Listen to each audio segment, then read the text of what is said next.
Well, we've all been there. We were on the computer working on something innocent or something related to work, and this clickbait or news article came, and we clicked on it. And before we know it, we have this image or this name in our mind, this provocative image, kind of like an audio earworm that's stuck with us. And we go, man, how did that happen? Today on Finding Traction, we want to look at this whole idea. Help, I've just been triggered. Guys ready?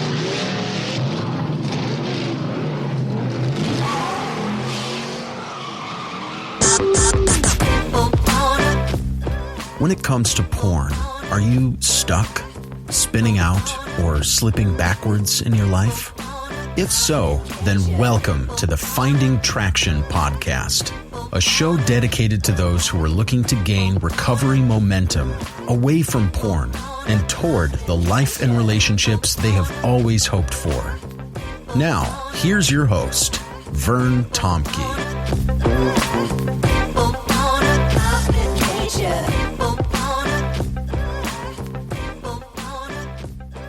Well, today, that very thing happened to me. I was on the computer working on this whole area. You might think, well, you're obviously above this if you're talking about it. But this news article came up. I clicked on it. And before you know it, it was like, bam, I see a number of provocative images and a name. And it's like, oh, I feel like I have been T-boned. You know the idea, I have my Mac hat on. I feel sometimes that I was going into an intersection and I thought I looked both ways, but before you know it, I was hit by a Mack truck. Now, I didn't need to make that one click, and that's all I did, but it still felt that I've been triggered or T-boned. What do you do when that happens to you? It happens to all of us, especially if we spend any time on the computer, for example. Well, again, none of us are beyond it. None of us are above it. And we live in a society and we live in a time and place when everything is trying to get our attention.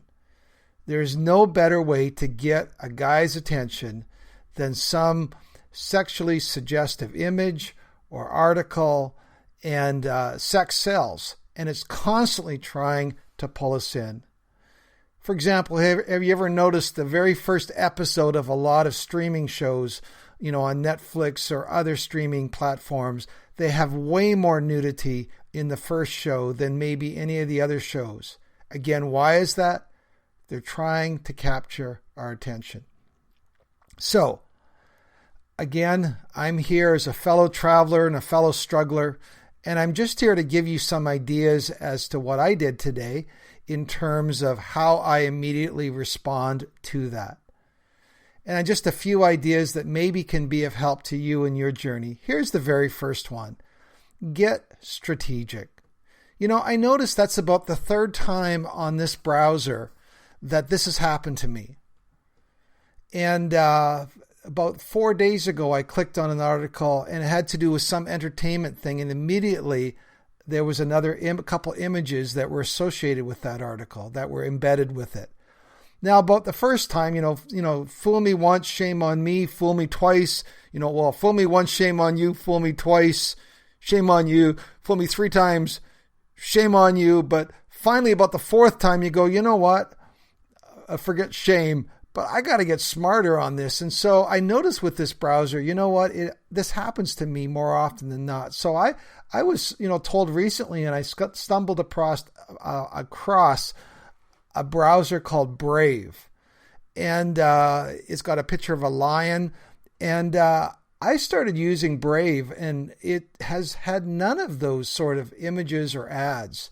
Again, I don't know what's up with it or how they do it, but my son had said to me, all browsers come with these kind of ads or whatever, but Brave apparently doesn't appear to have them. So check that out. And so after that happened to me today, I went back to the other browser, removed it, and I am going to do my browsing using Brave.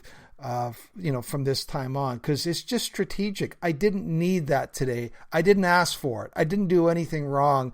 And yet I now am stuck with that image, that T-boned image that I now have to deal with for the rest of the day. Here's the second one. Get practical. I've noticed, and I talk to guys, I've noticed a lot of the times we're triggered, they just take on the same sort of scenario time after time after time. As I work with guys, they'll often say to me, well, I was in this situation and then I got triggered and then I ended up going down the rabbit hole and acting out. And it's always almost the same scenario.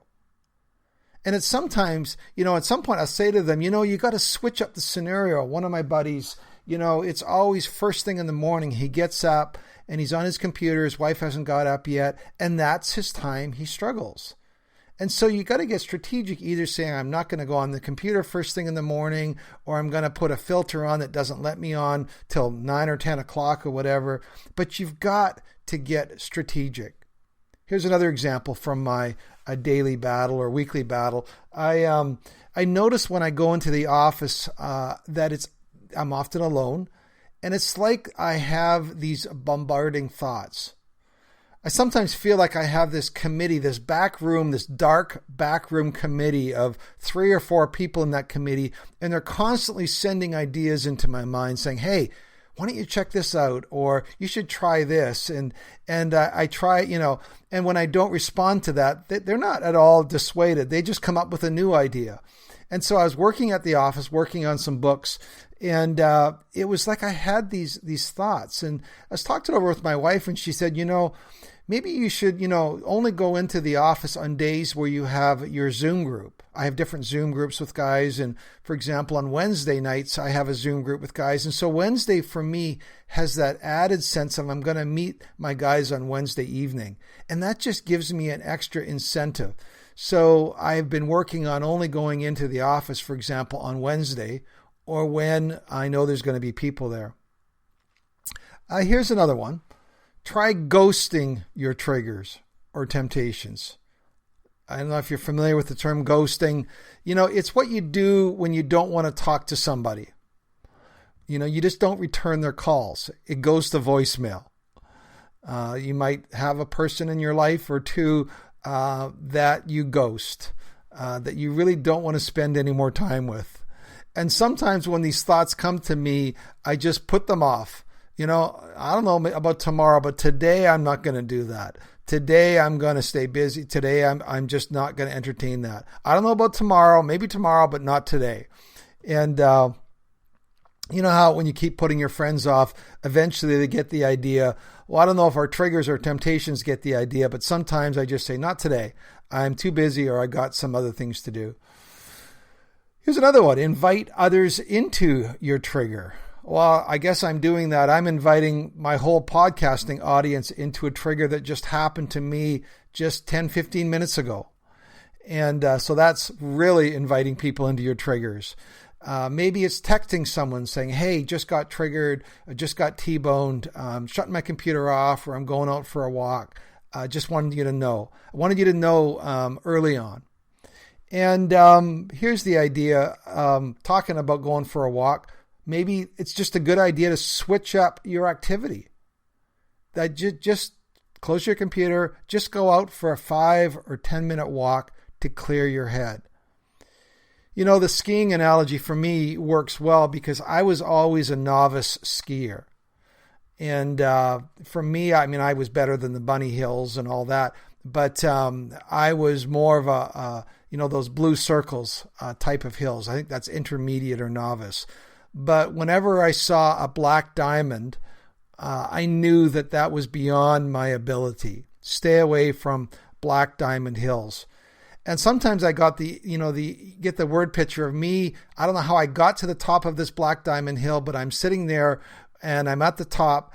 And I can either, if I let those skis go downhill, even for 3 seconds, hit the first mogul, I'm going to be going so fast that I will not be able to stop myself. It's only going to be a tree or something that stops me.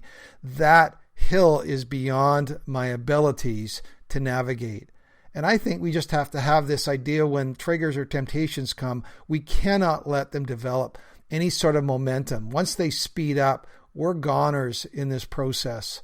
And so it's time to swallow our pride, take our skis off, put them over our shoulders, and trudge back up on the hill and find a blue circle, a ski run that's more to our, or maybe even a bunny hill or something that's more to our abilities. So I'm going to throw the last one in as well.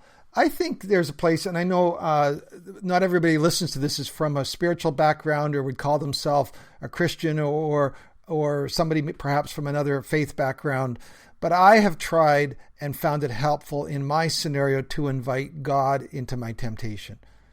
That's been helpful for me. You know, when I'm triggered, I've been trying to do this, become more spiritually aware over these last number of weeks. Every time I start a new activity, I invite God into it.